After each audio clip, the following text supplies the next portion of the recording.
ॲक्सिओम 4 मोहिमेचं यशस्वी उड्डाण आता झालेलं आहे आणि अंतराळात आता ॲक्सिओम 4 हे झेपावले. भारतीय अंतराळवीर शुभांशु शुक्ला मोहिमेचे कॅप्टन आहेत आणि तब्बल 41 वर्षांनी भारतीय गगनवीरानं हे उड्डाण केलेले आहे. भारताचे पहिले व्यावसायिक अंतराळवीर ग्रुप कॅप्टन शुभांशु शुक्ला यांनी ॲक्सिओम 4 या मोहिमेअंतर्गत 3 अंतराळवीरांसह अवकाशामध्ये उड्डाण केले. तब्बल 41 वर्षांनी भारतीय गगनवीरांचं हे उड्डाण आहे आणि या मोहिमेचं सारथ्य ग्रुप कॅप्टन शुभांशु शुक्ला यांच्याकडे आहे. तर राकेश शर्मा यांच्या 1984च्या सुएझच्या मोहिमेनंतर शुभांशु शुक्ला ISSला आता भेट देणारे पहिले भारतीय आणि अवकाशात जाणारे दुसरे भारतीय ठरले. नासा आणि इस्रोच्या सहकार्यानं ॲक्सिओम 4 या मोहिमेचं यशस्वी उड्डाण झालेलं आहे. भारताच्या गगनयान मोहिमेसाठी हे एक खूप महत्त्वाचं आणि मोठं पाऊल म्हणता येईल. भारतासाठी हा एक ऐतिहासिक क्षण आहे आणि यावेळी शुभांशु शुक्ला यांचे आई वडील उड्डाण पाहताना भावुक सुद्धा झालेले दिसले. आणि या संदर्भात चर्चा करण्यासाठी आणि या मोहिमेविषयी आणखी सविस्तर विश्लेषण करण्यासाठी आपल्याबरोबर जोडल्या गेलेल्या आहेत अंतराळ शास्त्रज्ञ लीना बोकीर मॅडम. आधी आपण त्यांचं स्वागत करूया. मॅम नमस्कार आणि स्वागत झी 24 तासच्या या बुलेटिनमध्ये. आणि आता आपण भारताचा जो ऐतिहासिक क्षण आहे तो भारतासाठी किती महत्त्वाचा आहे या संदर्भातल्या माहिती दिली. या मोहिमेविषयी आणखी काय सविस्तर तपशील द्याल मॅम? कारण शुभांशु शुक्ला हे कप्तान आहेत या संपूर्ण मोहिमेचे आणि आपल्याला या संपूर्ण त्यांच्या कारकिर्दीवर आणि आतापर्यंत जे उड्डाण झाले त्यावर आपल्याला सविस्तर बोलायचं आहे. नमस्कार. अंतराळवीर शुभांशु शुक्ला हे ग्रुप कॅप्टन इंडियन एअरफोर्सचे आपले पायलट आहेत. त्यांचं प्रशिक्षण पुण्याच्या NDA मध्ये झालं, त्यानंतर इंडियन एअरफोर्स अकॅडमीमध्ये आणि मास्टर्स इन एरोस्पेस इंजिनिअरिंग. त्यामुळे ते एकदम he is totally fit for this. आणि त्यांची निवड झाली खरं तर 4 वर्षांपूर्वी गगनयान मोहिमेसाठी. आणि इस्रो इंडियन स्पेस रिसर्च ऑर्गनायझेशनचं आपलं स्वतःचं स्पेस स्टेशन गगनयान ही मोहीम जी आपण 3 ते 4 वर्षानंतर घडवणार आहोत तर त्यासाठी निवड झाली. आणि त्यानंतर रशियामध्ये त्यांची ट्रेनिंग झाली आणि आता ते ॲक्सिओम मोहीमसाठी सज्ज झालेले आहेत. ही इज टोटली डिझर्विंग कारण ते कॅप्टन आहेत. या मोहिमेसाठी त्यांचा मेजर रोल असणार आहे कारण पेगी या मिशन कमांडर आहेत आणि पायलट असल्यामुळे आता फाल्कन 9 रॉकेटने त्यांना प्रक्षेपण करून स्पेसमध्ये पाठवलेलं आहे.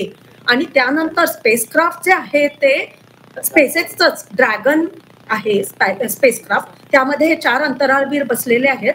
तर आता त्यांचा प्रवास सुरू झालेला आहे आणि 28 तास लागतील इंटरनॅशनल स्पेस स्टेशनला पोहोचण्यासाठी. मग स्पेस स्टेशनला पोहोचल्यानंतर त्यांचं रुटीन सुरू होईल आणि यासाठी पण डॉकिंग आणि या मॅन्युव्हरिंग सुद्धा कॉस्मोनॉट म्हणजे आपले इंडियन एअरफोर्सचे पायलट अंतराळवीर शुभांशु शुक्ला किंवा शुकसाठीच हा रोल त्यांच्यासाठीच केलेला आहे. आणि ते स्पेसमध्ये गेल्यानंतर स्पेस स्टेशनमध्ये आगमन झाल्यानंतर त्यांचं रुटीन सुरू होईल. म्हणजे प्रयोग सुरू होतील, जेवण आणि जिम आणि या काही गोष्टी त्यांच्या ठरलेल्या असतात. तर 400 किलोमीटर स्पेसचा हा अंतर म्हणजे लो अर्थ ऑर्बिटमध्ये स्पेस स्टेशन फिरतात पण 28 तास लागतील. आणि इतक्या लांब गेल्यानंतर मायक्रोग्रॅव्हिटी म्हणजे सूक्ष्म गुरुत्वाकर्षण मध्ये काम करण्यासाठी ते सज्ज आहेत. त्यांची ट्रेनिंग इतकी इंटेन्सिव्ह होती की he is train for that. आणि भारतासाठी ही मोठी महत्वाची मोहीम म्हणजे आपले 7 प्रयोग इथे शुभांशु शुक्ला करणार आहेत. लीना मॅम, या मोहिमेमध्ये खरं तर ही मोहीम आपल्यासाठी खूप ऐतिहासिक पण म्हणता येईल कारण ॲक्सिओम 4 ह्या मिशनमध्ये विविध तंत्रज्ञानांचा वापर केलेला आहे आणि मानवी अंतराळ उड्डाण क्षमतेत भारताला स्वावलंबी बनवणं हे खरं तर मुख्य ध्येय आहे. तर या मोहिमेविषयी आणखी काय सांगाल? येणाऱ्या काळात आता गगनयान मोहीम घडणार आहे. तर संपूर्ण स्वदेशी बनावटीची आणि आपली स्वतःची ही एक मोहीम आहे. खूपच फ्युचरिस्टिक आणि ॲम्बिशियस. तर आपलं स्थान खरं तर इंटरनॅशनल स्पेस स्टेशनमध्ये नव्हतं पण आपण ठरवलं की आत्मनिर्भर भारत हे आपली ही रेव्होल्युशन झाल्यामुळे एंड टू एंड सगळंच आपण भारतात बनवणार आहोत. फक्त हिंदुस्तान एरोनॉटिक्स लिमिटेड, इस्रो आणि इंडियन एअरफोर्स हा सगळ्यांचा कोलॅबरेशन हे आहे गगनयान मोहीम. त्यामुळे या मिशनचे हे सिलेक्टेड कॅन्डिडेट शुक हे आता स्पेस स्टेशन मध्ये जातील. त्यामुळे ही अतिशय महत्वाची आहे आपल्यासाठी आणि विज्ञानाचे प्रयोग तिथे केले जातील. म्हणजे मायक्रोब किंवा वॉटर बेअर एक प्रकारचा असा जो जीवजंतू असे आहेत जे मिलियन इयर्स म्हणजे अब्ज वर्षांपासून एक्स्ट्रीम कंडिशन्स मध्ये पृथ्वीवर राहतात. तर त्याच्यावर सुद्धा अभ्यास किंवा प्रयोग स्पेस स्टेशन मध्ये जाऊन शुक्स करणार आहेत. आणि त्यासोबत मेटाबॉलिझम आपलं इवन मसल लॉस किंवा बोन डेन्सिटी कमी होते, या सगळ्याचे एक असा पण एक प्रकारचा प्रयोग आहे. आणि त्यानंतर ते मोबाईलचा वापर किंवा स्क्रीन टाइमचा आपल्या मेंदूवर किंवा ह्युमन थिंकिंग थॉट प्रोसेसवर कसा परिणाम होतो, असे विविध प्रकारचे बायोलॉजी, केमिस्ट्री, बायोकेमिस्ट्री, फिजिक्स आणि एक्स्ट्रीम विज्ञानाचे हे प्रयोग खरं तर तिथे जाऊन करणार आहेत. कारण international space station this is truly म्हणजे हायटेक लॅबोरेटरी स्पेसमध्ये जे आहे ती तिथे जाऊन केल्यानंतर वेगळेच काही प्रॉब्लेम्स येऊ शकतात आणि विज्ञानासाठी सगळ्यात महत्वाच्या गोष्टी तिथे काही गोष्टींचे शोध लागतात. त्यामुळे तिथे जाऊन हे प्रयोग करणार आहेत. आणि इंटरेस्टिंग गोष्ट म्हणजे पुण्याच्या NDA मधून त्यांची ट्रेनिंग झाली, त्यामुळे पुण्यासाठी स्पेशल आहेत.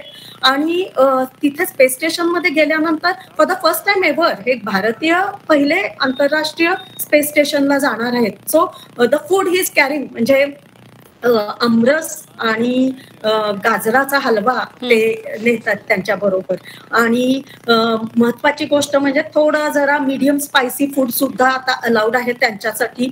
आणि एक जे बदक आहे जॉय, एक सॉफ्ट टॉय, तो पण नेणार आहे टू रिप्रेझेंट इंडियन कल्चर. आणि हे आंतरराष्ट्रीय असल्यामुळे European space agency, NASA, Bharat या सगळ्या देशांचा आणि त्यामुळे सगळ्या अख्ख्या जगाचं लक्ष लागून राहिलेलं आहे. इट इज ट्रूली कोलॅबरेटिव्ह आणि आंतरराष्ट्रीय स्तराची ही एक मोहीम आहे. त्यामुळे आपल्यासाठी आणि जगासाठी ही खूप महत्वाची आहे. अगदी. आणखी नेमकी या मोहिमेमध्ये जर आव्हानांचा आपण विचार केला तर काय काय नेमकी आव्हानं असू शकतात या मोहिमेदरम्यान, याविषयी आपण काय सांगाल? प्रत्येक मोहिमेमध्ये चॅलेंजेस असतातच, पण 14 दिवस हे तिथे राहणार आहेत आणि शुकसाठी पहिलीच वेळ आहे. जरी त्यांची ट्रेनिंग झालेली आहे तरी ती पृथ्वीवरची आहे. मग ही केपेबल आणि ते सज्ज आहेत नक्कीच, पण ती सवय करण्यासाठी म्हणजे मेंदूला पण ब्रेनला, आपल्या ह्युमन ब्रेनला मायक्रोग्रॅव्हिटीची सवय करून घ्यावी लागते. शरीराला म्हणजे it is physical and mental and psychological adaptation. म्हणजे तिथे गेल्यानंतर त्या कंडिशनची एन्व्हायरमेंट किंवा ते वातावरण जे आहे त्याची तयारी, मग ही सगळी तयारी कितीही केली तरी तिथे गेल्यानंतर एक वेगळेच आव्हान असतात. आणि इट्स हिज फर्स्ट और मेडन स्पेस फ्लाईट. आणि तिथे गेल्यानंतर 14 दिवसांचा हा खरं तर काळ आहे. पण मागच्या ज्या बोईंग स्टारलायनर मध्ये सुनीता विलियम्स 9 दिवसांसाठी गेलेल्या आणि पोस्टपोन झालेला, तर तसं काही नको व्हायला म्हणून सगळी काळजी घेतलेली आहे. आणि खरं तर हवामान आणि काही टेक्निकल प्रॉब्लेम्स आणि लिक्विड ऑक्सिजनच्या लिकेजमुळे एकतर खूप पुढे ढकलली मोहीम, पण आता आज प्रक्षेपण झालेलं आहे आणि आपण आशा करू की ही यशस्वी होईल, पूर्णपणे सक्सेसफुल होणार आहे. आणि आल्यानंतर he will become a real life hero. आणि त्यांच्यासाठी cosmonaut Rakesh Sharma sir is the hero. मग आता शुभांशु शुक्ला म्हणतात की सर्व भारतीय वासींसाठी ते खरं तर एक प्रेरणा म्हणून आणि लहान मुलांना आणि स्टुडंट्स, विद्यार्थ्यांना ते इन्स्पायर करणार आहेत. He will come back and inspire the whole lot of भारतातले मोठे इन्स्टिट्यूशन्स आणि सगळे त्यांना इन्व्हाइट करतील. आणि त्यामुळे ही इज रिप्रेझेंटिंग इंडिया आणि आल्यानंतर ते अनेक लोकांपर्यंत पोहोचण्याचा प्रयत्न करणार आहेत. अगदी. खरं तर अंतराळशास्त्रातल्या या सगळ्या अंतराळातल्या मोहिमा असतात, ह्या वेगळं संशोधन खरं तर जगासमोर आणत असतात आणि त्यामुळे जगाला खरं तर या सगळ्या संशोधनाचा उपयोग होत असतो. यामध्ये मॅम पहिल्यांदाच अंतराळात इन्सुलिन आणि रक्तातल्या साखरेवर सुद्धा संशोधन केलं जाणार आहे, अशा प्रकारे सांगितलं जात होतं. थोडंसं याविषयी आणखी सविस्तर. बरोबर आहे.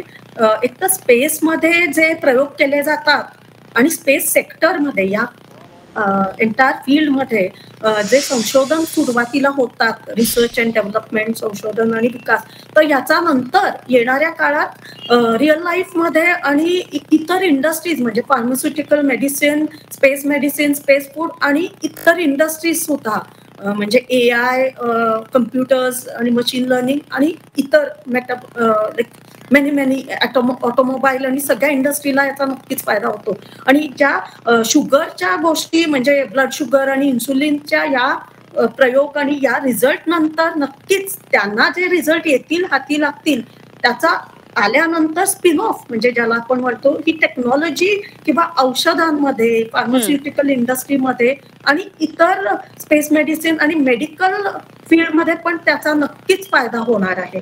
अगदी मॅम, खरं तर आपण खूप सगळी सविस्तर आणि सगळी माहिती जी दिलीत त्याबद्दल खूप खूप धन्यवाद. हे सगळं विश्लेषण केलं कशी सगळी मोहीम असणार आहे आणि आज या मोहिमेला सुरुवात झालेली आहे. शुभांशू शुक्ला आता उड्डाण करतात, त्यांचा प्रवास निश्चित व्यवस्थित होईल, सुखकर होईल आणि जेव्हा ही सगळी मोहीम यशस्वीरित्या फत्ते होईल, ते पुन्हा येतील तेव्हा आपण निश्चितच बोलू आणि निश्चितच यावर आणखी चर्चा करू. धन्यवाद आपण केलेल्या सगळ्या सविस्तर चर्चेसाठी आणि दिलेल्या माहितीसाठी.